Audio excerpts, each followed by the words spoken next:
प्रास्ताविक मंडळाचे कार्याध्यक्ष श्री प्रसाद चापेकर. याचं तिसरं पुष्प गुंफलं जाते ते म्हणजे हिंदू महासंघाचे अध्यक्ष आनंद दवे यांच्या हस्ते. त्यांच्याबरोबर आज आलेले व्यासपीठावरचे आपले आजचे प्रमुख पाहुणे सातारचे चार्टर्ड अकाउंटंट म्हणून ओळखले जाणारे असे सारंग कोल्हापुरे आणि आपण उपस्थित होते, या सगळ्यांचं मी पहिल्यांदा मनपूर्वक स्वागत करतो. आनंद दवे साहेबांशी साधारणपणे माझं एक 10-12 दिवसापूर्वी बोलणं झालं. त्यांना मी विनंती केली की असं आमची वसंत व्याख्यानमाला अशी सगळी माहिती दिली आणि तुम्हाला सांगतो क्षणाचाही विचार न करता लगेच त्यांनी यायचं कबूल केलं. म्हणजे इतक्या सहजपणे होकार दिला हे फार त्यांचं मोठेपण आहे असं म्हणावं लागेल मला, आणि त्याच्यासाठी मी त्यांना मनापासून धन्यवाद देतो. आणि त्यांनी देखील येण्याचं कबूल केलं आणि त्याप्रमाणे उपस्थिती दाखवली, त्याबद्दल त्यांचे देखील मी मनापासून धन्यवाद देतो त्यांना आणि आभार मानतो. आजचा जो विषय आहे पाळणी, कारण वाक्य पटणार नाही, बोलणं पटणार नाही, पण माझं थोडंसं सर्वसमावेशक धोरण आहे. गांधींच्या मध्ये अहिंसा होती, सत्याग्रही चळवळीचे ते होते, परंतु गांधींनी जर हट्ट धरला असता की मी काहीही झालं तरी भारताची फाळणी मी होऊन देणार नाही. पहिल्यांदा ते म्हणत होते की माझ्या शरीराचे तुकडे झाले तरी चालतील परंतु मी फाळणी होऊ देणार नाही असं गांधीजी सांगत होते ठामपणाने. पण शेवटी त्यांनी देखील बोटचेपे धोरण दिलं. शेवटी जीना आणि नेहरूंना असं मी म्हणेन की शेवटी घाई झाली होती की कधी एकदा पंतप्रधान होते, त्यांना वेगळा देश आणि यांना वेगळा देश, आणि त्यांनी यांना भरीच घातलं. नाही तर खरोखरीच मनापासून सांगतो की म्हणजे मला खात्री आहे की महात्मा गांधी फाळणी व्हावे या इच्छेचे अजिबात नव्हते, पण त्यांनी यांना बळी देखील पडता कामा नये हे तितकंच खरं होतं. म्हणजे मी असं म्हणेन की गांधी आणि सावरकरांमधला फरक काय आहे की शरीराचे तुकडे झाले तरी भारताची फाळणी होऊ न देणारे गांधीजी एकीकडं, आणि शरीराचे कितीही तुकडे झाले तरी चालतील परंतु भारताची एक इंचभरही जागा मी दुसऱ्याला देणार नाही असं म्हणणारे सावरकर. हा दोघांच्यातला फार महत्वाचा फरक आहे. आणि सावरकर जर असते, त्यांच्या हातात ही सगळी सूत्र असती तर ही फाळणी खरोखरी झालीच नसती. सावरकरांनी, स्वातंत्र्यवीर सावरकर खरं आपल्या हिंदुत्ववाद्यांचा आराध्य दैवत आहे. त्यांनी पहिल्यांदा सुद्धा सांगितलं होतं, म्हणजे स्वातंत्र्यपूर्व काळामध्ये तरुणांना त्यांनी आवाहन केलं होतं की सैन्यामध्ये भरती व्हा, सैनिकी प्रशिक्षण घ्या, ती गरज आहे, आणि जे आधुनिक युद्धतंत्र आहे त्याचा अभ्यास करा, ते समजून घ्या, अत्याधुनिक जी शस्त्रास्त्र आहे ती कशी वापरायची हे शिका, हे ते सांगत होते. केवढं मोठं द्रष्टेपणे बघा. आणि एवढंच नाही तर सर्वसाधारण तरुण जे आहेत त्यांनी देखील काय कार्य करावं, तर वेगवेगळ्या सैनिकी प्रशिक्षण देणाऱ्या संघटना स्थापन केल्या पाहिजेत आणि तिथं तरुणांना सैनिकी प्रशिक्षण दिलं पाहिजे या मताचे सावरकर होते. आणि यानंतर नुसतं सैनिकी प्रशिक्षण नाही तर यानंतर या सगळ्यांनी आणि एकूणच भारतीय जनतेनं इंग्रज साम्राज्यशाहीच्या विरोधात सशस्त्र उठाव केला पाहिजे या मताचे सावरकर होते.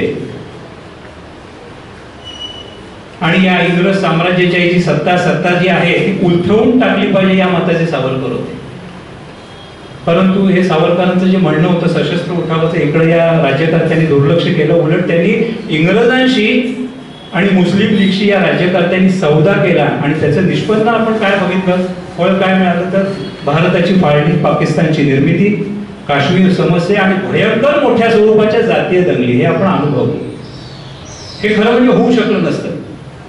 आता सावरकरांचा दृष्टेपण काय होतं बघा, की स्वातंत्र्यपूर्व काळात त्यांचं दृष्टेपण आणि स्वातंत्र्योत्तर काळात, स्वातंत्र्य मिळाल्यानंतर देखील सावरकरांनी सांगितलं की आपल्या स्वराज्याचं, जर स्वतंत्र झालेल्या स्वराज्याचं जर रक्षण करायचं असेल, संरक्षण करायचं असेल तर 2 उपाय योजले पाहिजे. 2 उपाय त्यांनी सांगितले. ते म्हणजे भारताच्या सीमा ज्या आहेत आपल्या शेजारी देशांशी मिळणाऱ्या, त्या सीमा या केवळ नकाशावर आखल्या गेल्या आहेत, तर त्या नकाशावरच्या सीमा प्रत्यक्ष भूमीवर आखल्या गेल्या पाहिजेत. आणि नुसतं भूमीवर आखून नाही तर त्या ठिकाणी सैनिकांच्या चौक्या उभारल्या पाहिजेत ठाई ठाई प्रत्येक ठिकाणी. हे केवळ भारताच्या संरक्षणासाठी हे सांगत होते. आणि दुसरा उपाय त्यांनी सांगितला की भारतामध्ये शस्त्रास्त्रांचे कारखाने मोठ्या प्रमाणावर उभारले गेले पाहिजेत. बघा हा विचार कुणीच खरं सांगितलेला नव्हता. शस्त्रास्त्रांचे कारखाने भयंकर मोठ्या प्रमाणावर उभारले पाहिजे आणि भारताचं संरक्षण दृष्ट्या सैन्यबळ वाढवलं पाहिजे या मताचे सावरकर होते. परंतु इकडं देखील दुर्लक्ष झालं सावरकरांच्या या म्हणण्याकडं आणि शेवटी आपल्याला माहिती आहे सीमा आखून दिले फक्त नकाशावरच राहिल्या होत्या, प्रत्यक्षात भूमीवर आखल्या गेलेल्या नव्हत्या. त्यामुळे झालं काय, 1954 पासून आपल्या शेजारी देश चीननं आपल्या सीमेबद्दल कुरापती काढल्या आणि सतत आपल्यावर हल्ले चढून शेवटी 1961 मध्ये भारतावर आक्रमण झालं चीनचं आणि पाकिस्ताननं देखील निम्म्या कच्छवर अधिकार सांगितला आणि तिथे सेना घुसवली. हे आपण अनुभवतोय. हा विषय अतिशय मोठा आहे आणि आनंद दवे साहेबांचा याचा तर अभ्यास खूप चांगला आहे, विस्तृत आहे. तर त्याच्यामुळे हा विषय आपण त्यांच्याकडून ऐकून आपला फार काही वेळ घेणार नाहीये. त्या विषयाच्या अनुषंगाने मी 5 मिनिटं फक्त बोललो. इंग्रजांना सांगण्यात आलं की हु आर यू, सरकार आमचे, राज्य आम्ही आमचं. अशा वीरभूमीमध्ये तुमचा जन्म झालाय, तुमचं आयुष्य चाललंय, तर तुम्हाला सुद्धा वंदन केलं पाहिजे. आणि पुण्यावरून आलोय, पण पुण्याच्या सांस्कृतिक, वैचारिक, ऐतिहासिक भूमीशी सातारा खूप लवकर जोडले गेले. त्यामुळे पुणेकरांच्या वतीनं सुद्धा सातारकरांना पूर्णपणे अभिवादन करतो. फाळणी खूप अवघड विषय बरं का, मांडायचा कसा आता आणखी अवघड विषय. कारण फाळणी झाली म्हणजे आधी एकत्र कधी आलो होतो, कसे आलो होतो ते बघायला पाहिजे. आणि फाळणी जर टाळायची असेल तर 2 गोष्टी करायला पाहिजेत ना. कारण माझी भूमिका आज मी सांगतो तुम्हाला, मी जे काय बोलणार आहे अतिशय ऑथेंटिक बोलणार आहे. जवळजवळ 60 पेक्षा जास्त पुस्तकांचा अभ्यास करून समर्थन विरोध करण्यानंतर बोलणार आहे. एखादी भूमिका जर पटली नाही, एखादा मुद्दा पटला नाही तर आपण माझ्या भाषणानंतर आपण नक्की त्याच्याविषयी चर्चा सुद्धा करू. मी तर तुम्हाला कोणाला खुश करायला आलेलो नाहीये, तुम्हाला आवडेल ते मला बिलकुल बोलायचं नाहीये, पण जे खरे ते बोललं गेलं पाहिजे. पण त्याच्या आधी सांगतो, एखादी संस्था 52 वर्ष चालवणं खरोखर जिकरीचं काम आहे. जवळजवळ 3 ते 4 पिढ्या त्याच्यामध्ये जातात. चापेकर साहेब, तुम्हाला करू तेवढं वंदन कमी आहे. 50 वर्ष आयुष्याचा त्याग, आयुष्याचा भोग आणि आयुष्य उत्कृष्ट असल्यासारखं तुम्ही संस्था चालवताय, कौतुक आहे. आणि माझ्या अशा शुभेच्छा आमच्या सगळ्यांच्या की संस्था 52 नाही 520 वर्ष चालावी, त्यानंतर सुद्धा निरंतर चालू राहील. वेगवेगळ्या वक्त्यांनी येत राहावं, चर्चा करत राहावी. मुद्दा असा की अशा चर्चेकडनं, अशा जी संस्था कार्यक्रम घेते त्यांच्याकडनं मानधन घ्यायचं का? मला चापेकर साहेबांनी विचारलं, आम्ही काही खूप देत नाही मानधन, मी ते पाकिट उघडणार नाहीये. सावरकरांच्या नावाने धंदा नाही करायचा, छत्रपतीच्या नावाने धंदा नाही करायचा, शिवाजी राजांच्या नावाने, संभाजी राजांच्या नावाने धंदा नाही करायचा. ज्यांना करायचं त्यांनी करावं. 50,000 रुपये मागावे आणि नंतर सावरकरांचा त्याग सांगावा, एवढी दळबुद्री बुद्धी आमची नाहीये. तेव्हा सर्वप्रथम त्या पाकिटामध्ये माझा स्वार्थ जाण्याच्या आधी मी आमचे विश्वस्त मनोजी तारे आणि संजय देशमुखांना विनंती करतो की हे येत असलेली देणगी पुन्हा एकदा या संस्थेला देणगी म्हणून आपण देण्यात यावी. मी ताईंना सुद्धा विनंती करतो ते आपण चापेकर साहेब आमच्याकडे फुलाची पाकळी म्हणून परत आपण स्वीकारावी आणि आम्हाला कृतज्ञ करावं.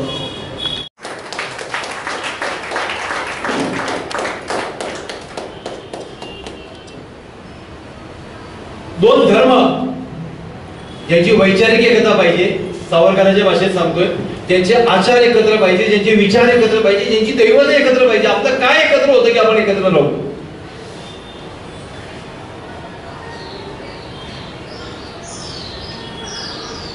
ज्यावेळेस खिलजी राजस्थानच्या चित्तोडगडला जातो आणि राजाला सांगतो की तुझी बायको सगळ्यात सर्वात सुंदर बायको, तुझी बायको मला पाहिजे, नाही तर तू मरायला तयार होऊन त्याला मारलं जातं. ही एक संस्कृती. आणि त्याच काळात 1250-1280च्या काळामध्ये, अगदी त्याच काळात संत ज्ञानेश्वर वसुदैव कुटुंबकम म्हणतात. हा 2 संस्कृतींचा फरक आहे,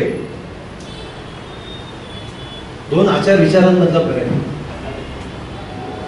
त्यामुळे एकदम विरोधातल्या 2 शक्ती, 2 ताकद, ज्यासाठी एखादी देशासाठी त्याग करायचा ही एक भावना असलेला बहुसंख्य समाज आणि दुसरा समाज की फक्त माझी प्रार्थना परिस्थिती इथं चालली पाहिजे, मी सांगेल तोच देव तुम्ही मानायचा, मी सांगेल तशीच पूजा करायची, नाही तर तुला जगण्याचा अधिकार नाही. तुझी बायको आणि मुलं माझ्यासाठी ठेवून, बायको आणि मुली कसं आपण एकत्र राहू शकतो? कधी एकत्र आलो आपण? 1757. थोडस मागे घ्यावं लागेल मला. 1757ला प्लासीची लढाई झाली, त्यात ब्रिटन आणि फ्रेंचमध्ये ती लढाई झाली. इंग्रज जिंकले, फ्रेंच हारले. भारतावर इंग्रजांचं राज्य आलं. मला वाटतं जगातला एकमेव देश असेल बरं का की त्या देशावर राज्य कोणी करत यायचे बाहेरचे 2 देश मांडत होते आणि दोन्ही देशांच्या सैनिकांमध्ये भारतीय होते. सैनिक तिकडचे नव्हते. इंग्रजांच्या काळात सुद्धा 3,000 फक्त इंग्रज सैनिक होते, सेनापती म्हणू आपण त्यांना, वरिष्ठ पदावर. बाकी सगळे आपणच होतो ना. जालियनवाला बाग मध्ये शिखांवर गोळीबार करणारे शीख होतेच. आपण आजपर्यंत विचारच करत नाही की नेमकं काय करायला पाहिजे. झालं इंग्रजांचं राज्य आलं 1757. पुढच्या 50 वर्ष त्यांनी राज्य व्यवस्थित पेरलं. हळूहळू एक राज्य बरखास्त करायचं ठरवलं. आपण सगळ्या शाळेच्या पुस्तकात वाचलेले, पण मागच्या 10 वर्षामध्ये, मागच्या 12-15 वर्षामध्ये आपली डोकी भ्रष्ट करण्यात आली व्हॉट्सअप नावाच्या माध्यमातून.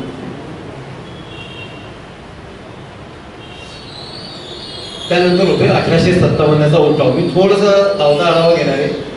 1757ची लढाई, 1857 उठाव. आणि उठाव झाल्यानंतर असं एक लक्षात आलं इंग्रजांचे की आता भारतीय जन्म कुठंतरी तयार झाले. स्वातंत्र्य, त्याला स्वातंत्र्य काढायला लागले. त्याचा बाहेरच्या जगाशी कनेक्टिव्हिटी झाली थोडीफार. बाहेरच्या जगात काय घडते निदान 2 महिन्यांनी का होईना इथं कळतंय. आपण यांना काहीतरी द्यावं लागेल. पुढच्या 20 वर्षामध्ये काहीतरी देण्यासाठी काँग्रेसची स्थापना झाली. एक इंग्रज अधिकारी जो थोडासा माणसाळलेला होता असं आपण म्हणू. भारतावर अन्याय अत्याचार करताना फक्त इस्लामीच केलेत का? अजिबात नाही. मी तर मुस्लिम हा शब्द वापरते नाही, एकदम मी इस्लाम हा शब्द वापरतो. तो जास्त व्यवस्थित छातीत बसतो हिंदूंच्या. जेवढे अत्याचार इस्लामांनी केले तेवढेच अत्याचार ख्रिश्चनांनी सुद्धा केले, युरोपांनी सुद्धा केले. फक्त कदाचित त्यांनी महिलांची इज्जत निश्चित ठेवली गेलेली दिसते. 1857च्या उठावानंतर एकही संस्थान इंग्रजांनी बरखास्त केलं नाही. त्याच्या आधी झाशीची राणी म्हणून आपल्याकडे शेकडो उदाहरणे. तुला मुलगा नाही, संस्थान बरखास्त. तुझ्याकडे अंतर्गत मत, कधी आपल्याला ते विषय माहीत नसतात किंवा त्या सालाचा जन्मच त्यासाठी झालेला असं असं आपण म्हणायला हरकत नाही. 1757ला पेशव्यांनी सुद्धा अटकेपार झेंडा लावलेला आहे बरं का. अशी ती वर्ष आहे. 1920ला या देशात खूप घटना घडल्या. जेव्हा मी 120 म्हणतो 1920, तेव्हा 1919 ते 1921, 22 असं आपण पकडलं पाहिजे. 1920ला देशामध्ये गांधी युग आले. 1916-17ला महात्मा गांधी भारतात आल्यानंतर पुढच्या 4 वर्षात अगदी नैसर्गिक चमत्कार वाटावा एवढं त्यांचं त्या देशावर प्रभुत्व निर्माण झालेलं आहे. एक गोष्ट आपण लहानपणापासून जी शिकलोय की महात्मा गांधींना रेल्वेतनं हकललं, त्यांना राग आला, बायका म्हटले चल बॅग भर आपण भारतात जाऊ आणि इंग्रजांना हकलू, असं झालेलं नाहीये. रेल्वेतनं हकलणं आणि गांधीजींनी भारतात येणं याच्यामध्ये तब्बल 24 वर्षांचं अंतर आहे. आपल्याला नीट शिकवलंच गेलं नाही. 24 वर्ष राग आल्यानंतर सुद्धा त्यांनी दक्षिण आफ्रिकेत नोकरी केली आहे, इंग्रजांची नोकरी केली आहे, मुस्लिम संस्थानिकांची नोकरी केली आहे. पण जेव्हा त्यांना असं वाटलं की आता भारतामध्ये एका चांगल्या राजकीय नेत्याची गरज आहे, आपण त्यांना कदाचित बोलवलं असेल, त्यावेळेस काय झालं असेल माहित नाही. मग 16 नंतर ते आल्यानंतर आगरकरांनी त्यांनी गुरु मानलं होतं. आगरकरांनी त्यांना सांगितलं की पूर्ण भारत फिरा आणि भारत ओळखून घ्या. 1920ला आणखी घटना घडली आहे. सावरकर अंदमानवरनं रत्नागिरीत आले, थोडे जवळ आले. तिथं काय चालले ते लगेच कळायला लागले. तुरुंगात केजीचं येणं जाणं असतं, अधिकारी आपले असतात, कळायला लागले. 1920ला पहिलं महायुद्ध संपून 2-1 वर्ष झालेली आहेत. 1920ला बॅरिस्टरजींना भारत सोडून गेले कारण माझं इथं चालत नाहीये.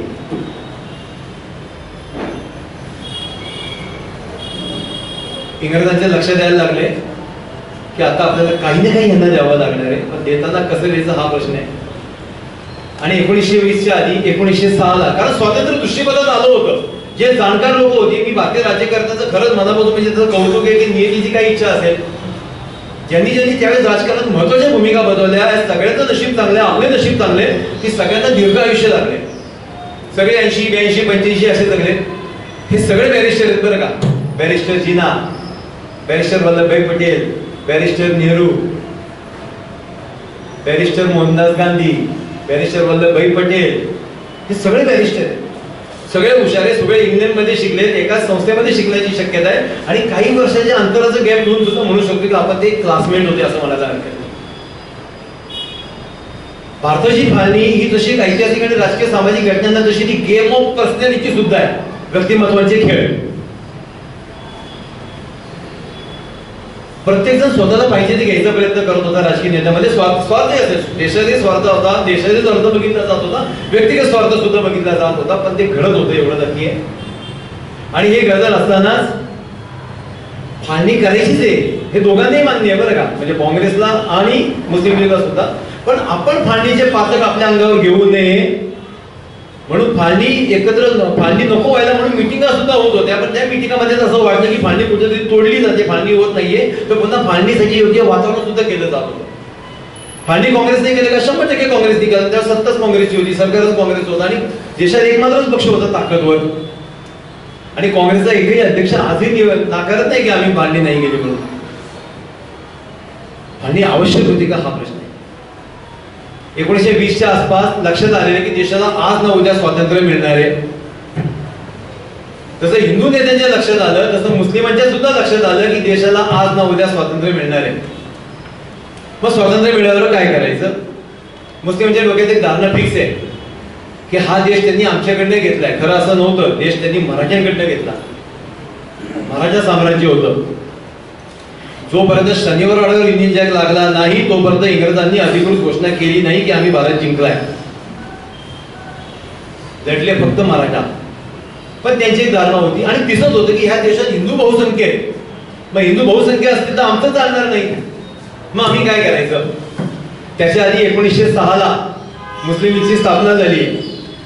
मुस्लिमांना असं वाटत होतं की माझं एक स्वतंत्र व्यासपीठ हवंय जिथं आम्ही आमची संघटना मांडू, आमचे विचार मांडू. आणि सर्व हायस्ट गोष्ट अशी आहे की जिनांचा मुस्लिम लीगला 1940 पर्यंत विरोध आहे. जिना हे काँग्रेसमध्ये होते, मुस्लिम लीगला विरोध केलाय कारण जिना इंग्लंड मध्ये शिकलेले आहेत. म्हणजे इस्लामला मान्य न होणारं तसं ते व्यक्तिमत्व आहे. मौलाना अब्दुल कलाम आझादला काँग्रेसने अध्यक्ष केलं कारण ते मौलाना नाव होतं आणि मुस्लिमांना काँग्रेस आपली वाटावी म्हणून. त्याच्या विरुद्ध बॅरिस्टर जिना, सिगार ओढणारा, आता जीन दारूचे ग्लास असणारा, सुटामुटात वावरणारा जिना, त्यांना मुस्लिम लीग मान्यच नव्हते. 1920ला जेव्हा लक्षात आलं की अरे मुस्लिमांना मी नेतृत्व म्हणून मान्य नाहीये, ते परत लंडनला गेले, जे मगाशी उल्लेख केला की नको मला हे राजकारणच नको. 1933-34ला जेव्हा अगदी स्वातंत्र्य आलं असं वाटलं आणि मुस्लिमांचं बाजू घेणारा कोणी गांधी, नेहरू, पटेल ह्या लेवलचा नाहीये बुद्धिजीवी माणूस. लियाकत अली खान 1938 साली जिन्नांना भेटले लंडन मध्ये जाऊन. लियाकत अली खानांच्या विनंतीवरून जिन्ना परत भारतात आले. आल्या मुस्लिम लीगचे अध्यक्ष झाले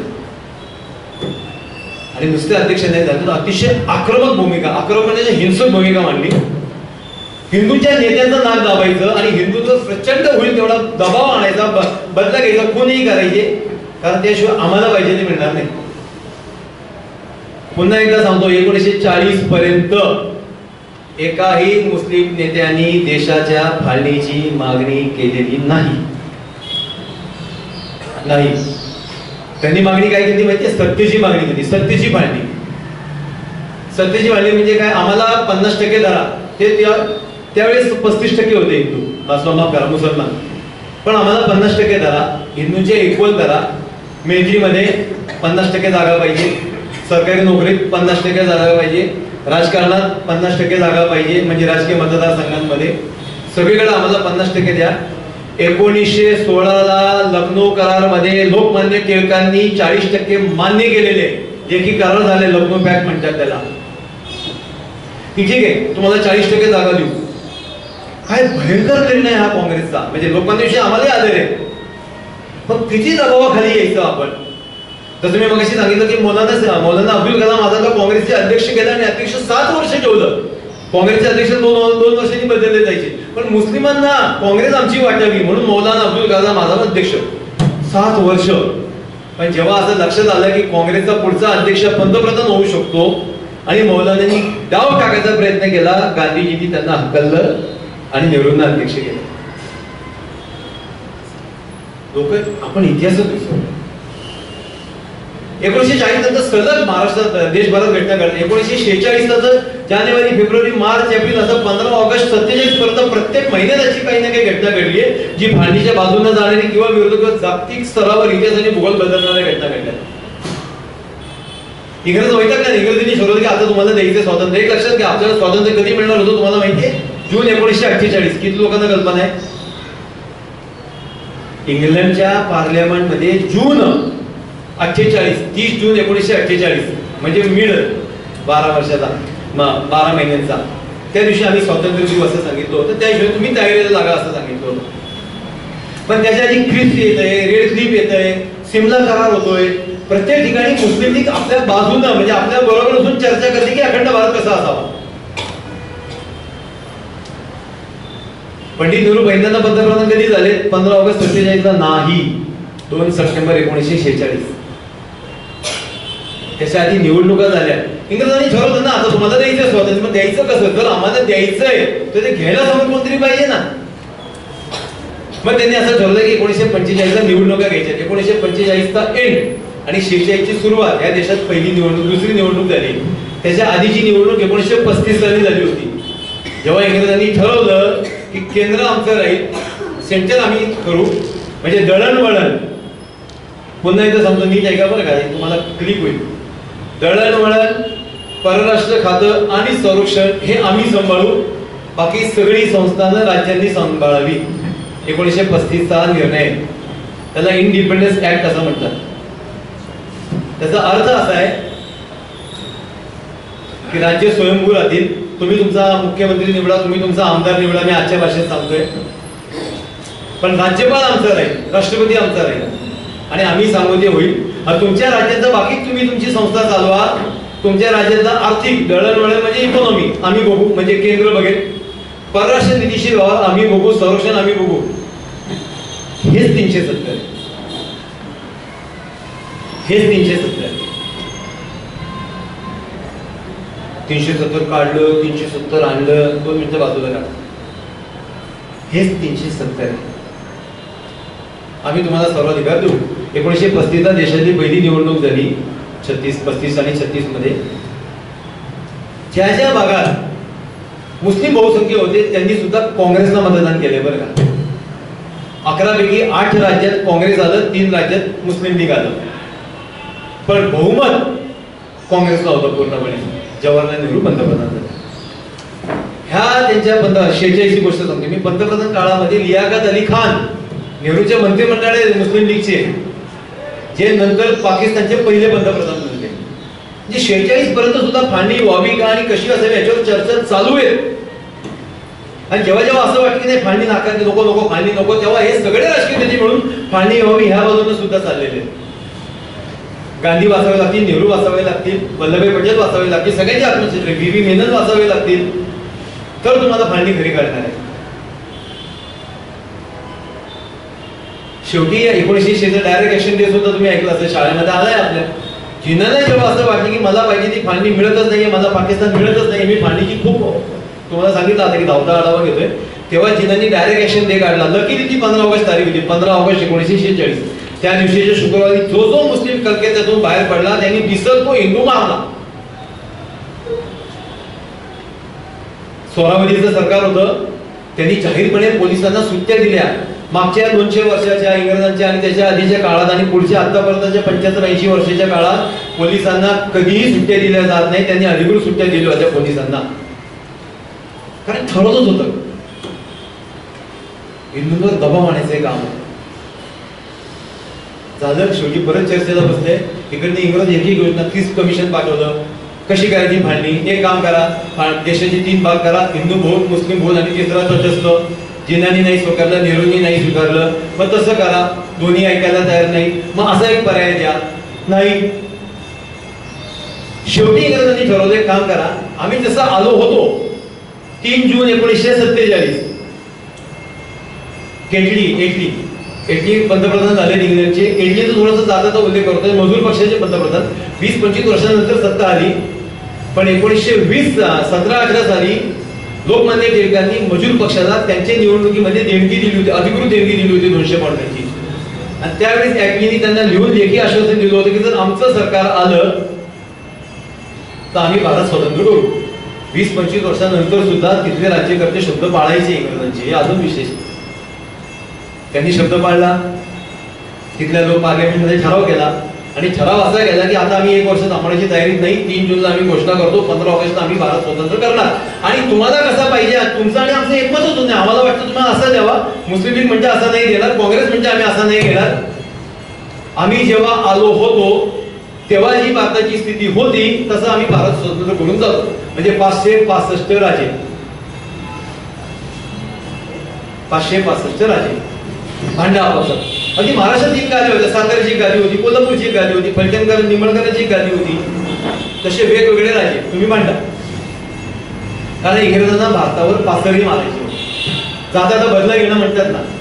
उल्लेख अजूनही करतो, जसं 35-36 निवडणुकीमध्ये काँग्रेस जिंकलं, 46ला पुन्हा निवडणूक झाली, 1946च्या निवडणुका झाल्या.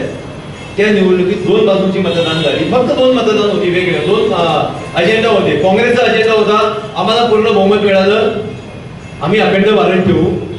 मुस्लिम लीगची भावना होती, जर आम्ही सत्तेवर आलो, आम्हाला चांगली ताकद मिळाली तर आम्ही पाकिस्तान वेगळा करू. 1946 ची निवडणूक ही पाकिस्तान वेगळा करायचा याच्यावर झालेली आहे. आम्हाला आश्चर्य याचं वाटतं की 35 साली 1935 साली 10 वर्ष आधी जिथं जिथं मुस्लिम बहुल भागातून सुद्धा काँग्रेस निवडून आलं, 46 मध्ये सगळ्या मुस्लिमांनी जिनाच्या बाजूने मतदान कसं केलं. मानसिकता स्थिर झालेली आम्हाला देशापेक्षा बाहेर पडायचं. बरं, भारताची मांडणी म्हणजे 2च राज्यांची मांडणी बरं का, पंजाब आणि पश्चिम बंगाल. तिसरं कोणत्याही राज्याची मांडणी झालेली नाही. तिथला माणूस आम्ही ठरवू शकतो. आम्हाला असं वाटू शकतं की काश्मीरच्या मुस्लिमांनी पाकिस्तानच्या बाजूने मतदान केला, तो मुस्लिम बहुल आहे म्हणून. आम्हाला असं वाटू शकतं की पश्चिम बंगालच्या लोकांना तिकडे जायचं होतं.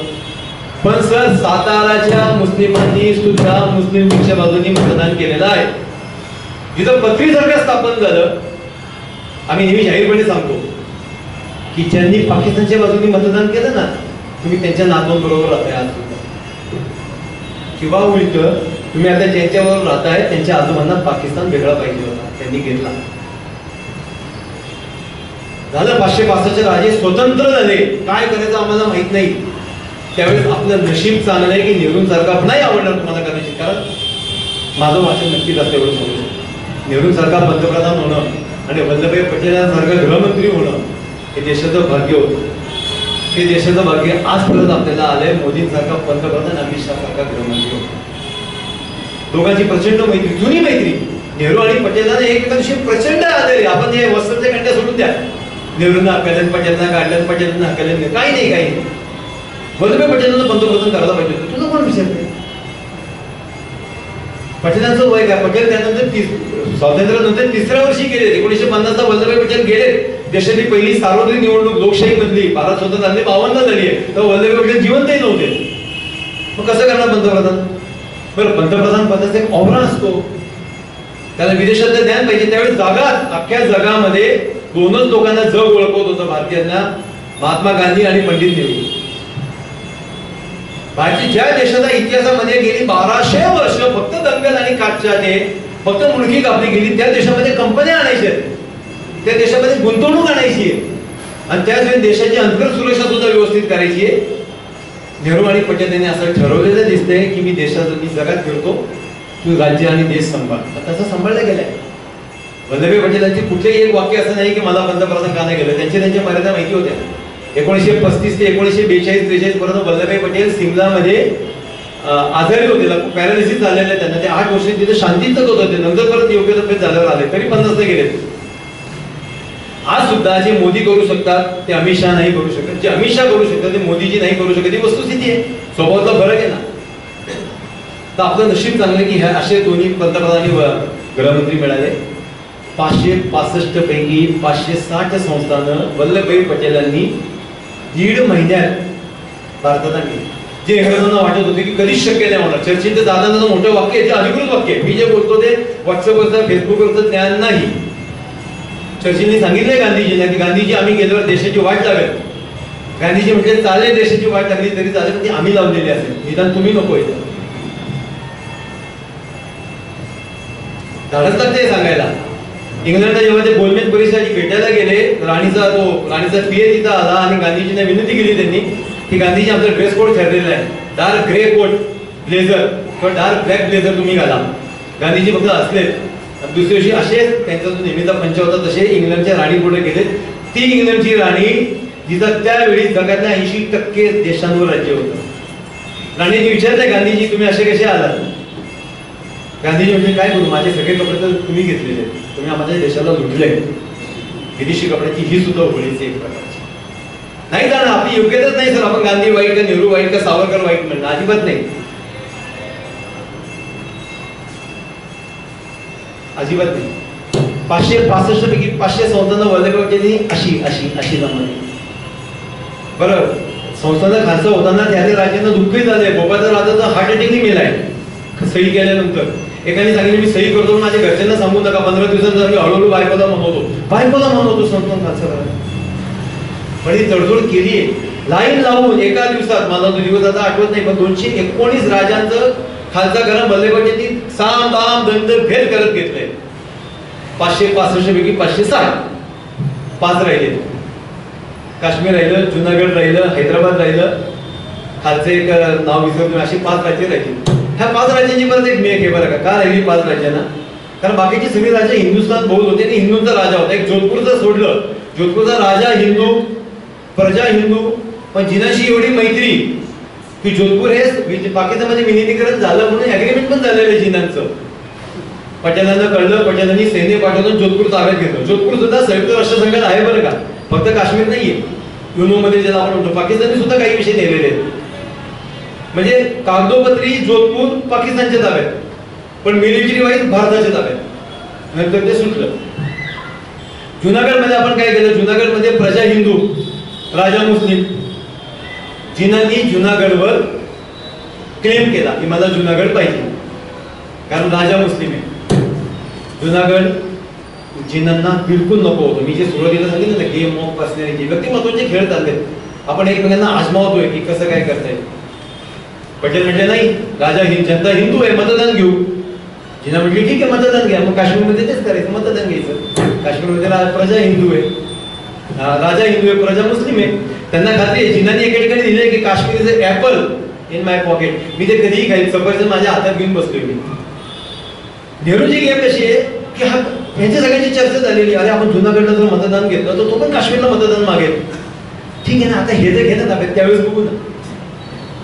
येड्यात काढणे ज्याला म्हणतात ना, हे प्रकार फांडीच्या वेळेस साक्षात झालेले. जुनागडचं मतदान झालं, जुनागड आपल्याकडे आला. हैदराबाद मध्ये मिलिटरी घुसवली, हैदराबाद आपला आलं. गुजरात मध्ये काही झालं ते आपलं झालं. आता राहिलं काश्मीर. पण काश्मीर मधली जनता ही 100% त्याच्या बाजूने जाणारी वस्तुस्थिती आहे. हे नेहरू नाही कळत होतं, गांधी नाही कळत होतं, सगळ्यांनाच कळत होतं. बरं, संपूर्ण जनतेच्या विरोधात जाऊन एखादी राज्य ताब्यात घेणं हे सुद्धा तितकंच धोकादायक. रोज त्याला सांभाळावं लागेल. नंतरही आपण 80 वर्ष तेच करतोय, हा भाग वेगळा झाला.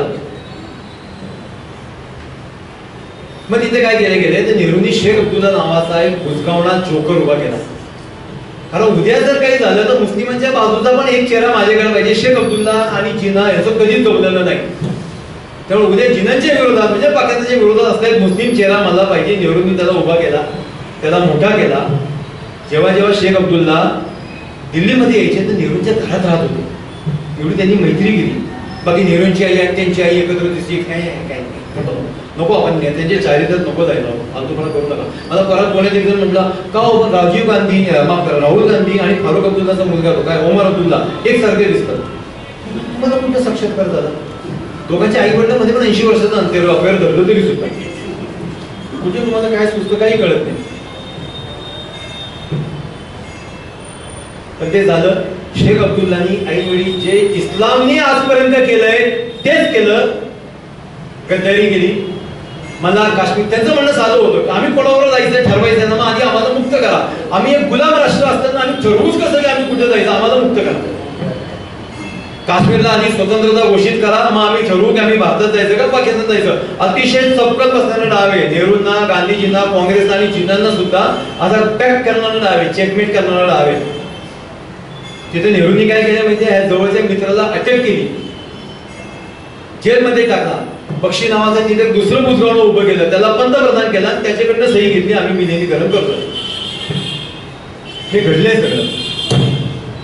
वेगळे झाले, भारत पाकिस्तान विषय संपला. त्यावेळेस सावरकरांचं वाक्य जे मगाशी तुम्ही सांगितलं की तलवारीनं सीमा आखा. जे काय एखादा भाग अजून द्यायचं असेल, घ्यायचं असेल, घ्या, पण ती फायनल करा, ही आमची लक्ष्मण रेषा, याच्या पुढे जायचं नाही. पण दुर्दैवानं काश्मीर हा भाग असा होता की जो जिनांना पाहिजेच होता, कारण तिथं इस्लामी राजवट, इस्लाम बहुसंख्य आणि हिंदूंच्या विरोधात असलेलं राज्य. आणि आतापर्यंत भारतात जी आक्रमणं झाली 712 पासून, खिलजी पासून, तुर्की पासून सगळी ती त्या मार्गाने झालेली, तर तो भाग आम्हाला पाहिजे. नेहरूंचं सुद्धा म्हणणं तेच होतं की हा भाग आम्हाला पाहिजे. त्याला आक्रमण आम्ही वरच थांबू. जर काश्मीर पाकिस्तानला असतं तर भारताची बॉर्डर डायरेक्ट दिल्लीला जोडली जाते, आक्रमण सोपी होतील. नाही, हा आम्हाला एक बफर झोन म्हणून पाहिजे. पण नेहरू प्रॉपर काश्मीरचे, त्यामुळे त्यांना नेहरूंना काश्मीरची थोडी आत्मीयता सुद्धा होती. त्यांनी पटेलांना सांगितले की काही करा. ज्या दिवशी 370 लावलं नेहरू अमेरिकेत आहेत, वल्लभभाई पटेलांनी 370 लावले.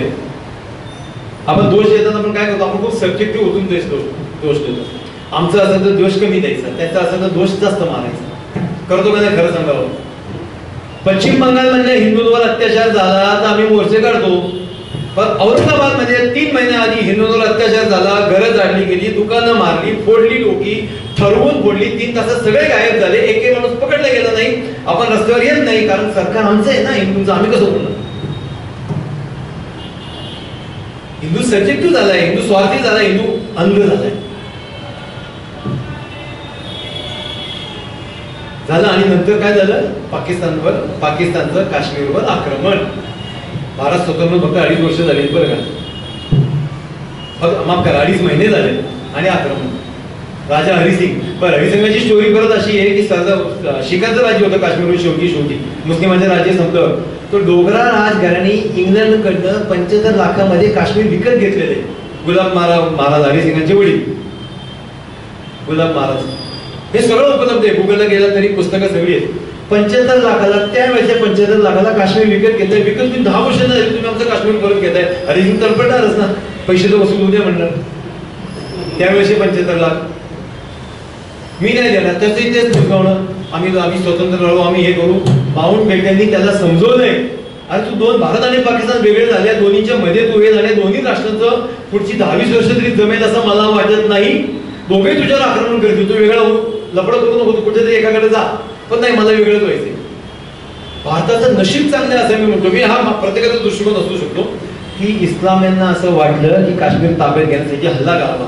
हल्ला केला, हरिसिंग एकटे पडले, हरिसिंग दिल्लीला आले, पटेलांनी सही करतच काश्मीर वाचवायला येतो. हे आपल्याला सगळ्यांना माहिती आहे. भारतीय फौजा 2.5 महिन्यानंतर ते इकडे आल्यानंतर 4थ्या दिवशी काश्मीरमध्ये गेल्या. काश्मीर अतिरेक्यांपासून, मी अतिरेकीच म्हणतो, त्या काश्मीरी सैन्य वगैरे काही नाही, तो जिहादच होता. 1857 पासून चाललेला जिहाद. 1857ला भारत स्वतंत्र करण्यासाठी तो जिहाद चालला होता. शेवटी तो देशाचे तुकडे करूनच थांबला. 90 वर्षांनंतर सुद्धा इस्लामचा अभ्यास करताना आम्ही नेहमी असं म्हणतो की इस्लामचा अभ्यास 2च लोकांनी जास्त चांगला केला, शिवाजी महाराज आणि सावरकर. शत्रूचा अभ्यास. म्हणून अफजल खान देवाच्या मूर्त्या तोडत असताना, तुळजापूर तोडत असताना, पंढरपूर तोडत असताना, बायकांवर बलात्कार सामुदायिक करत असताना सुद्धा शिवाजी महाराज प्रतापगडावरनं खाली आलेले नाही, त्याला बोलवलं. त्यांना माहिती आहे काय.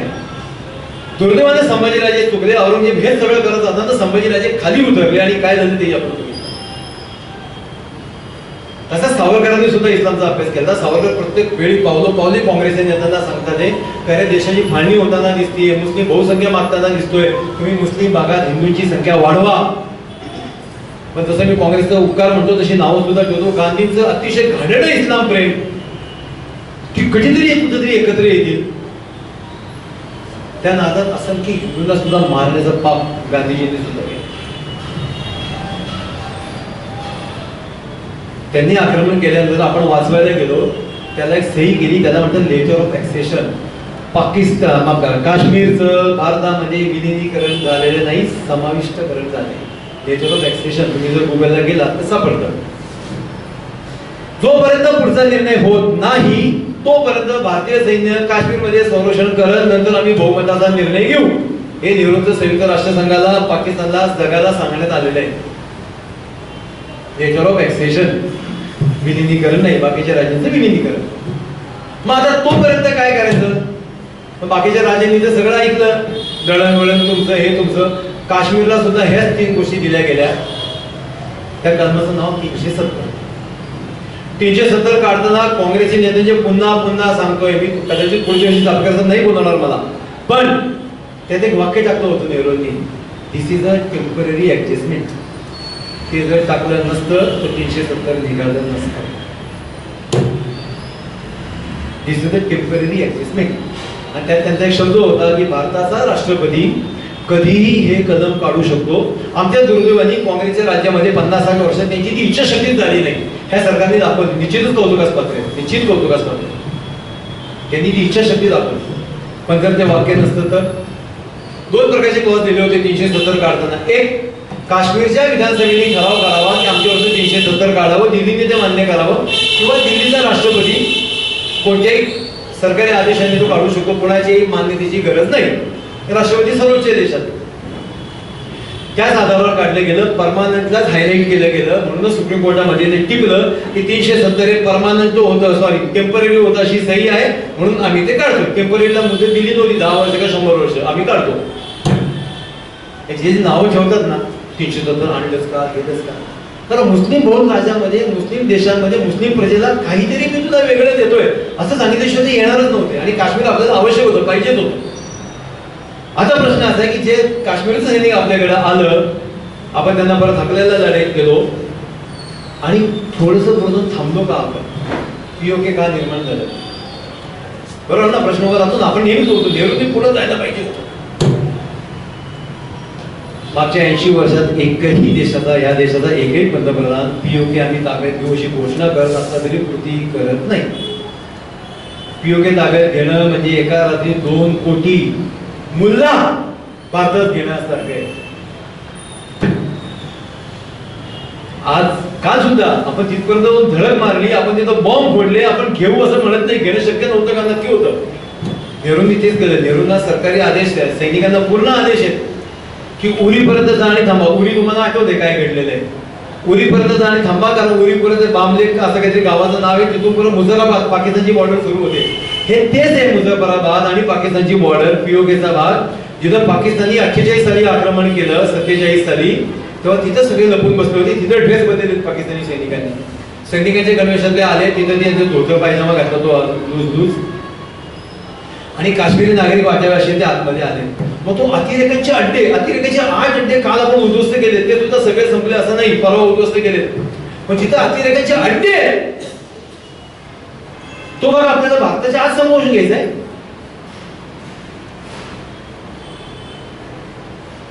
हा प्रश्न आहे ना, ज्याचं त्याचं उत्तर ज्यांनी त्यांनी द्यावं. कदाचित तुम्हाला वाटलं तर घ्यावं, तर काही हरकत नाही. पाठवू तसं मोदींना पत्र घेऊन टाका. तिथं सकाळी 8 वाजता बसलेला माणूस रात्री 11 वाजता पुण्यात पोहोचेल, 3 वाजता साताऱ्यात पोहोचेल, आहे त्यांचं संपर्क. त्यामुळं नेहरूंचे कन्सेप्ट ते चुकीचे का बरोबर? मी सांगितलं आपण ठरवा. उरी घेतलं की थांबायचं, उरीच्या पुढे जायचं नाही, कारण उरीच्या पुढे जाणं पंजाबी मुसलमान आहेत. उरीच्या इथं असणं जम्मूचे मुसलमान आहेत. जम्मूचा मुसलमान पुण्याने तो स्वतःचा भारतीय समजत होता त्या काळात. नंतर पाकिस्तानी विष पसरवून वेगळा विषय झाला. पण तो पंजाबी मुसलमान ज्यांनी सर्वाधिक अन्याय आणि अत्याचार केला भारतीयांवर, त्याला आपण घ्यायचंच नाही, कारण तो पाकिस्तान दार्जिनच आहे पूर्ण. तिथं नाही बंडखोरीवर. आता सुद्धा बलुचिस्तान वेगळं मागते, ते नाही वेगळं मागत. त्यांना तिथंच राहायचं, तिथंच राहायचं, तिथंच मारायचंय. रोज एक मोठी सेवा चालवायची, बॉम्ब प्रशिक्षण घ्यायचं, भारतात 10 लोक पाठवायची, भारतात 100 लोक मारले की भारत सर्जिकल स्ट्राईक करणार. आता दोन्ही देशांना सवय लागलेली. पुढचे तुम्ही 3 वर्ष बातम्या पण नाही बघणार परत सर्जिकल स्ट्राईक केला तर 5 दिवसांत माघार घेणार आहे.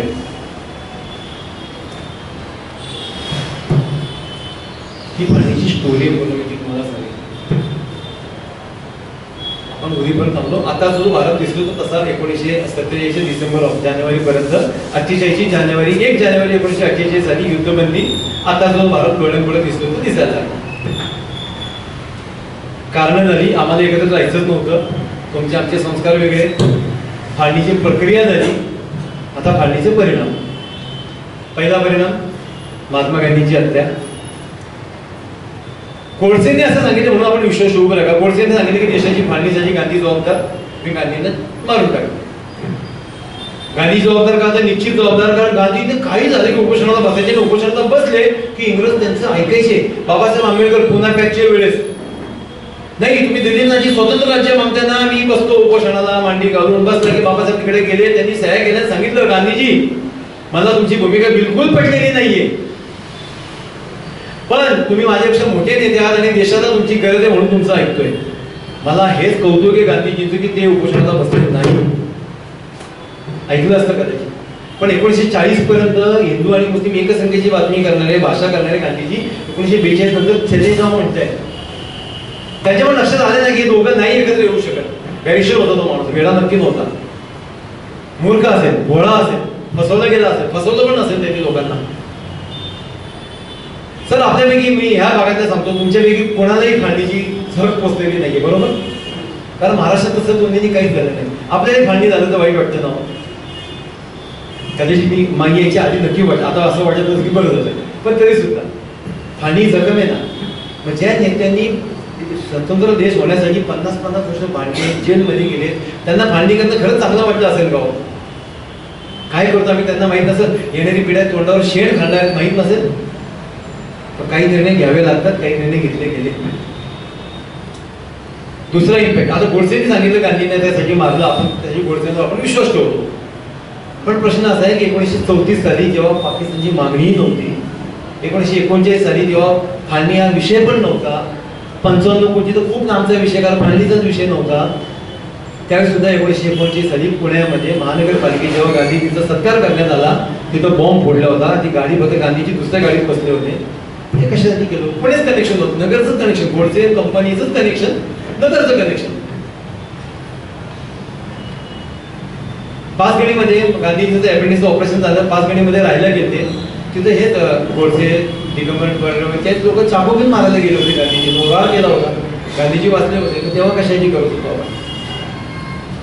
गांधी हत्येवर माझा वेगळा अभ्यास आहे. जर परत सातारकरांनी बोललो तर नक्की गांधी हत्या का आणि कशी झालेली, त्याच्या मागची खूप कारण अशी स्टोरी की जी लोक असं सैर वगैरे होतात.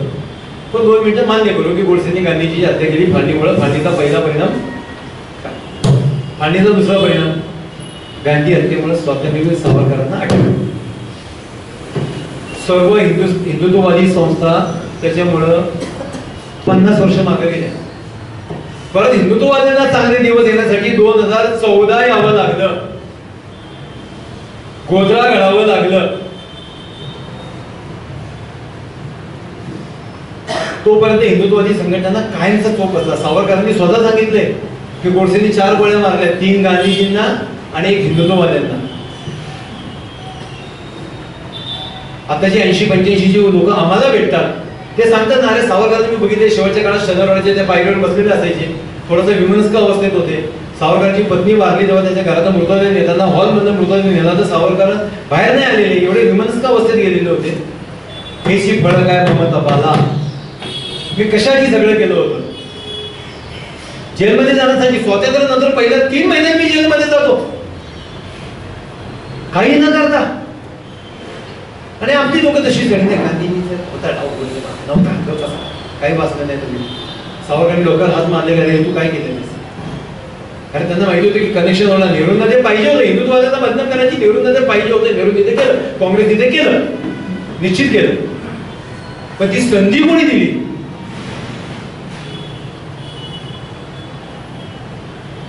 ती संधी कोणी दिली? त्यामुळे फाळणीमुळे हिंदुत्ववाद्यांचं सुद्धा प्रचंड नुकसान झालेलं आहे. फाळणीच्या परिणामावर निश्चित नुकसान झालेलं आहे. आता एक 4थं ऑप्शन आपण बघू बरं काय, सहज म्हणून की फाळणी नसती झाली तर काय झालं असतं? अखंड भारताचं चित्र समोर आणा, आता आणा. भारताची लोकसंख्या आता 140 कोटी आहे, बांगलादेशची 20 कोटी, पाकिस्तानची 25 कोटी, 114 आणि 50 165 170 कोटी आता संख्या असती. त्या 170 मध्ये 90 कोटी फक्त हिंदूंची असती, राहिलेली 80 कोटी मुस्लिमांची असते. सर परत एकदा सांगतो तुम्हाला, 20 कोटी आत्ताचे सहन होत नाही. तुम्हाला समान नागरी कायदा आणता येत नाहीये.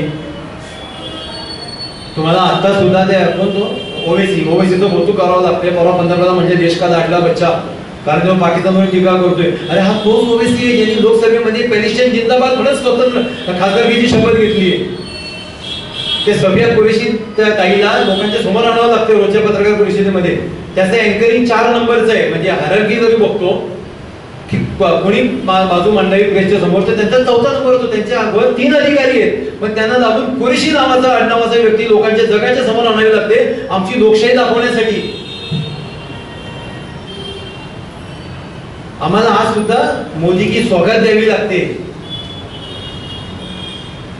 जर इक्वल संख्या झाली असती, ते सुद्धा आम्ही धरतोय की इक्वल संख्या झाल्यानंतर हिंदू आणि मुस्लिम रोज मिठ्या मारत असते एकमेकांना, असं मी गृहीत धरतोय. खरं स्वातंत्र्यानंतर सुद्धा जिथं जिथं मुस्लिम बहुसंख्य होते तिथं मुस्लिम बहुल झाले. फक्त काश्मीर नाही, आसामची काय पोझिशन आहे, मिझोरामची काय पोझिशन आहे, खाली केरळची काय पोझिशन आहे.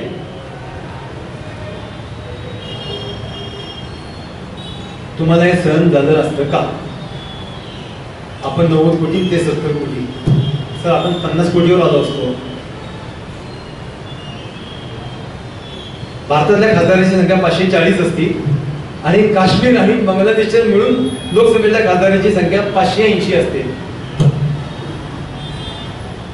लोकसभेत कोणत्या ठराव पास करता आला असतो देशाचे नायक असलेला?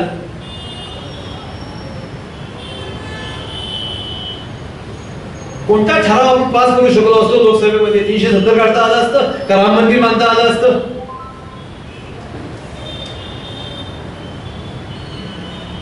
काही वेळा निर्णय भावनेच्या भरात न घेता बुद्धीने सुद्धा घ्यावे लागतात, झालेले निर्णय बुद्धीने.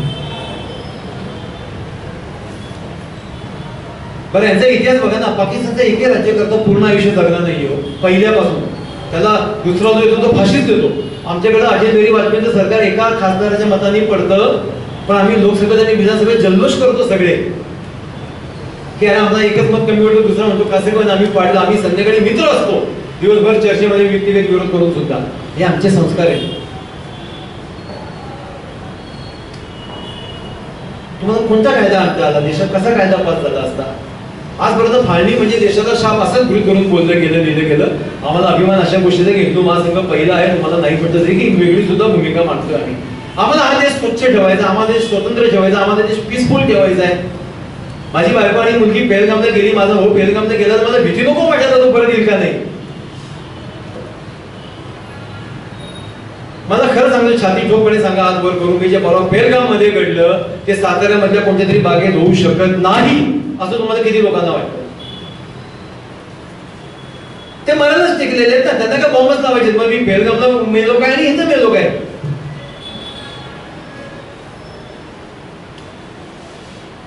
मला म्हणायचंच आहे.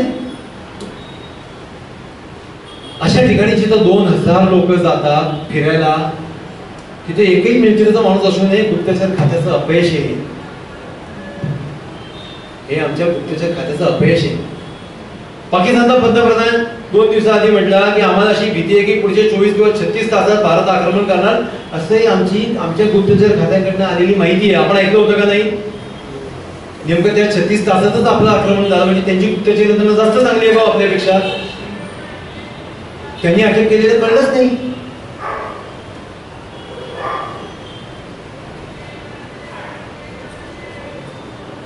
फांडीची प्रक्रिया निरंतर चालू आहे. फांडीची प्रक्रिया संपलेली नाही. जसं ऑपरेशन सिंदूर संपला नाही असं मोदीजी म्हणतात. आधी काश्मीर घेतला, मग देशाचे बहुसंख्य भाग मुस्लिम केले, राज्य मुस्लिमांची केली. तुमच्या समान नागरिक कायद्याला आम्ही विरोध करणार. तुम्ही आमचा हिजाब आणि तलाक काढताय, आम्ही त्याला पाठिंबा देणार. मला कळत नाही, हिंदू पण खुश त्यांचा हिजाब काढला. हिंदूंना काय मिळालं हे मला कळत नाही. त्यांच्या घरात फर्निचर झालं, त्यांच्या घरात टकीटोळा मिळाला, मला काय मिळालं? आम्ही त्यांचा तलाक अवॉइड केला. हिंदूंची मुलीला तलाक होत नाहीये, जिला गरज असेल तिला अजून 15 वर्ष. तुम्ही त्यांचा तलाक सोपा आणि अवघड करून आम्हाला काय मिळतंय? 370 काढल्यानंतर एकही हिंदू माणूस पाकिस्तान माफ करा काश्मीरला राहायला गेलेला नाही. 1990 मध्ये ज्या लोकांच्या घरावर स्टिकर लावली गेली की उद्या तुझी बायको आणि मुलगी इथंच पाहिजे आणि तू घर सोडायचं, आणि ज्यांनी घर सोडली नाही त्यांचे गळे कापले, ज्या बायका राहिल्या त्यांच्यावर सामुदायिक बलात्कार केले, त्या बलात्कारामध्ये त्यांचे विद्यार्थी सुद्धा होते. बलात्कार करणाऱ्यामध्ये शेजारी राहणारा माणूस होता, त्यांनी तुमची घरं दाबली. एखाद्या शिक्षा नाही झाली. बांगलादेशमध्ये 1971च्या वॉर मध्ये काय घडलं ते 2005 साली फाशी दिली 30 वर्षानंतर. जर्मनमध्ये होतं, इंग्लंडमध्ये होतं. मग 370 काढणं म्हणजे आधीच्या गुन्ह्यांना माफ करणं असं आहे का? काय 1990च्या एकही माणसाला अटक होत नाही? 16 पुलवामाच्या, मी जे बोलतो ते अतिशय जबाबदारीनं बोलतो बरं का. पुलवामाच्या गुन्ह्यामध्ये जिथं जगातले पहिल्यांदा आणि एकमेव घडलेलं हत्याकांड आहे की 40 सैनिक आमचे मारले गेले. एक माणूस आला, आरडीएक्स घेऊन आला, चिपला झडकला, एकाही माणसावर कारवाई झालेली नाही. म्हणजे आरडीएक्स काय हवेत ना आलं? कोणीतरी घरी ठेवलं असेल, कोणीतरी असेंबल केलं असेल, कोणीतरी गाडीत ठेवलं असेल, तर रस्ता दाखवला असेल. तुम्हाला एकही सापडत नाही. 26/11च्या इव्हेंटमध्ये कसाबला ताज हॉटेलमध्ये फोन करून बाहेरनं बातम्या देत होते टीव्ही बघून की आता मिलिटरी येते, आता लष्कर येते, आता वर्ण येतात, ते आता आतनं चालले. एकाही माणसाला अटक करण्यात आली नाही त्यांच्या स्लीपर सेलला जो त्यांना बातमी देत होता. काय जग आपल्याला घाबरेल? हिंदूच असुरक्षित. म्हणजे मागच्या 15 वर्षात मला आश्चर्य आहे, हिंदू जन आक्रोश मोर्चे निघतात. आधी इस्लाम खतरेपेचे मोर्चे निघत होते. जगातला एकमात्र देश असं की जिथला बहुसंख्य म्हणून रस्त्यावर येतो आणि सांगतो, आक्रोश करतो, अरे काव पडते, मला वाचवा, मला वाचवा, मला वाचवा. कारण फाळणीची प्रक्रिया चालू आहे. आणि फाळणीला साथ देणारीच लोक, भले ती काँग्रेसची काही लोक असतील त्यावेळेची, त्यांनीच बहुतेक पुनर्जन्म घेतलाय. अवघड आहे ना. 370 काढणं हे काय सोपं नव्हतं. 370 काढल्यानंतर तिथं लोकांनी जाण्यासाठी आपण काय करायला पाहिजे ना. 30 वर्ष तिथं कोणी नाही, न्याय व्यवस्था त्यांचीच आहे, पोलीस त्यांचेच आहेत, मिलिटरी त्यांचीच आहे, सरकारी कर्मचारी त्यांचेच आहेत. कसं तिथलं हिंदू सहन करतील ते. माझं म्हणणं एकच आहे, मी जे मगाशी सांगितलं, वल्लभभाई पटेल आणि पंडित नेहरू सगळ्यात चांगली जोडी होती. तसं पंतप्रधान आणि अमित शहा हे भारताला आताचं मिळालं वरदान आहे. त्यांची तेवढी मैत्री, 50 वर्षाची मैत्री आहे त्यांची सुद्धा. दोघांना माहिती आहे की काय पाहिजे एकमेकांना, कसं करायचं माहिती आहे. त्यांच्याशिवाय आम्हाला आता पर्यायच नाहीये, नक्की पर्याय नाहीये. पण त्यांना जाब आपण विचारले गेले पाहिजे की एक का मिळतंय. आपण भक्त पण होऊ, पण आपण अंध भक्त आणि मंद भक्त होणार नाही. आम्ही फेसबुकवर, व्हॉट्सअपवर टाकू की सर गुप्तचर यंत्रणा काय करत होती, 20 दिवसानंतर तुम्ही माघार घेतली, पण 20 दिवसात ते पेडगाम घडलेल्या 27 लोकांपैकी एकही माणूस आजही सापडलेला नाहीये. मग कशाच्या आधारावर तुम्ही माघार घेतली, ऑन विच कॉस्ट. 4 वाजता तुम्ही सांगताय मिलिटरीला जोरात घुसणार, 5 वाजता दोनाचरण डायरेक्ट ट्विट करतोय की भारत आणि पाकिस्तानला सांगितलं माघार घेतली, आज 5 वाजता माघार घेतली जाते. आजच्या पेपरला आले की तुला मी परत एक काल ट्विट केले की मी दोघांना सांगितलं की तुमचे मी धंदे बुडवीन. अरे बुवा लिहू, तू नसताना आम्ही धंदे करत होतो ना. सर जाब विचारले गेले पाहिजे. बुवा लिहू, तू ओसामानी लादेनला उचलला तेव्हा आम्ही नाही विचारलं का देशात घुसलेल्या. तू आम्हाला सांगणार, तू आम्हाला विचारणार. भारतासाठी सुवर्ण संधी होती परवाची, 5 तारखेच्या पेक्षा जर 2 दिवस वाढवले असते की नाही हे 4 अतिरेकी आमच्या ताब्यात द्या, ज्यांनी मारले, जे अजूनही बॉर्डर सोडून गेलेले नाही काश्मीरमध्ये. आणि काश्मीरमध्ये, पाकिस्तानमध्ये जे आता अतिरेकी दिसत आहेत, टीव्हीवर येतात, ते श्रद्धांजली वादत अतिरेक्यांना, त्यातले 68 अतिरेकी वॉन्टेड लिस्टमध्ये भारताच्या आणि टीव्हीवर येतात, ते आम्हाला पाहिजेत.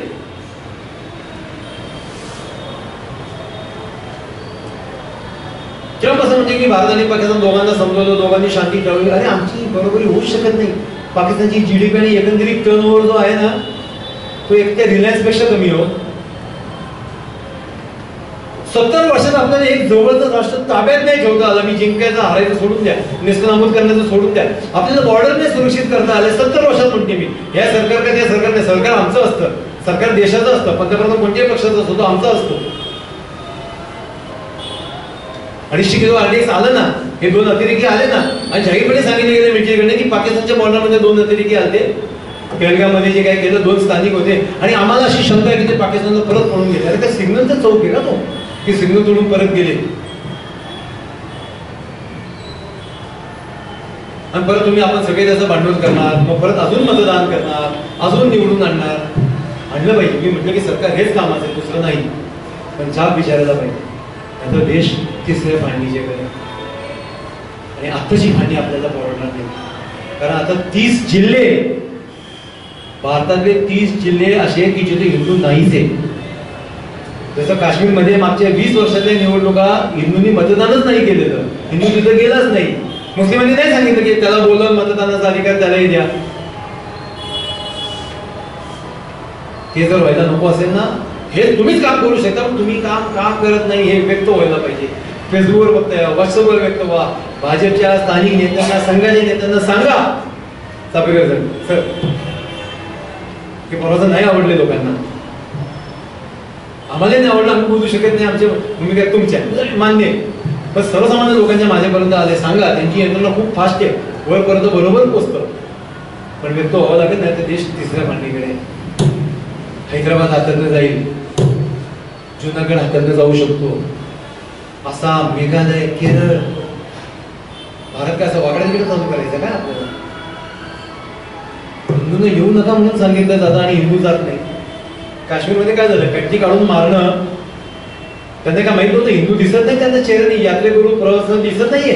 पण नाही, मग 2 पॅन्ट काढल्या, त्यांनी दाखवलं की आम्ही 1990ला जे करत होतो हिंदू व्यसना गोळीमार, तसं आम्ही 2025ला सुद्धा करतो.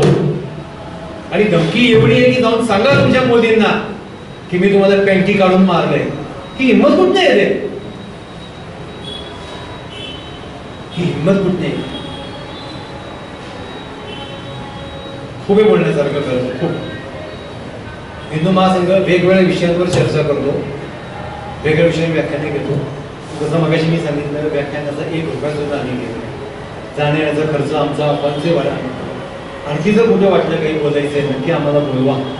आमच्यासाठी राष्ट्रसेवा आहे, आमच्यासाठी हिंदू सेवा आहे. तर हिंदू जगला तरच देश जगणार आहे. जिथे हिंदू नसतो तो भाग पाकिस्तानला जातो किंवा मुस्लिम बहुल होतो. देश वाचवायचं काम तुमचं आणि माझं आहे. येणारी पिढी आपल्याला माफ करणार नाही की तुम्ही का नाही विचारलं. आता नेहरूचं गांधीजीचं आपण बिंदास विचारतो ना, गांधीजींनी का हेच का नाही केलं, नेहरूंनी तेच का नाही केलं. आपण यांना सुद्धा विचारलं पाहिजे तुम्ही हे का करत नाही. तेवढं आपण करूया. हिंदू म्हणून जगणारी आणि हिंदू म्हणून घाबरत राहणारी तुमची आणि माझी शेवटची पिढी असावी असं मला वाटतं. उद्या जर दंगे झाले, पोलिसांना सुद्धा मानणं पेलवणार नाही एवढे ते तयार आहे. आपल्या घरातल्या चाकूला पण झालं नाही, भाजी नीट कापून जात नाही. सुधारावं लागेल, जाब विचारावं लागेल. पुन्हा पुन्हा सांगतो, जाब विचारावं लागेल. हिंदूंनी एकत्र राहणं आवश्यक आहे. डोळ्यात नजर जेव्हा तुमच्या घरी कोण येते, तुमच्या घरी कोण जाते, तुमच्या आजूबाजूला कोण दिसतंय, तुम्हाला अधिकार आहे भाऊ कोण आहे तुम्हाला तुझा आधार मागायचा आहे. जास्त शंका आली तर 2 लोकांना खाली बोलून विचारा आधार मागितले. पोलिसांना बोलवा, 112 110 नंबर आहे, सर मला याच्यावर शंका आहे, तुम्हाला विचारायचा पूर्ण अधिकार आहे. विचारा. स्विगीला वगैरे ऑर्डर द्या, ऑर्डरमध्ये ज्या डिलिव्हरी बॉयचं नाव येतं की ऑर्डर कॅन्सल करा, तुम्हाला अधिकार आहे. त्याला कळू दे की हे नाव टाकलं की 10 ऑर्डर कॅन्सल होतात. तुम्ही रिक्षेत बसा, रिक्षावाला दाढीवाला चेहरा बघितला की इकडनं परत उतरा. दाढीवाल्याला घरी आणि मित्रांना जाऊन सांगू द्या, अरे यार मेरे रिक्षेमध्ये 8 लोक उतर गए. तेवढंच आपण करू शकतो. तेवढं करावं लागेल. तर देश वाचवायचा असेल तर राष्ट्र वाचवायचं असेल. सर्वांना शुभेच्छा देतो माझं ऐकलं म्हणून. सर आपल्या संस्थेला सुद्धा खूप खूप शुभेच्छा. 50-50 वर्ष एखादी संस्था चालवणं खूप अवघड आहे. परमेश्वर तुम्हाला आणखी नैतिक बळ द्यावं आणि सत्य तुमच्या बाहेर यावं असं आम्ही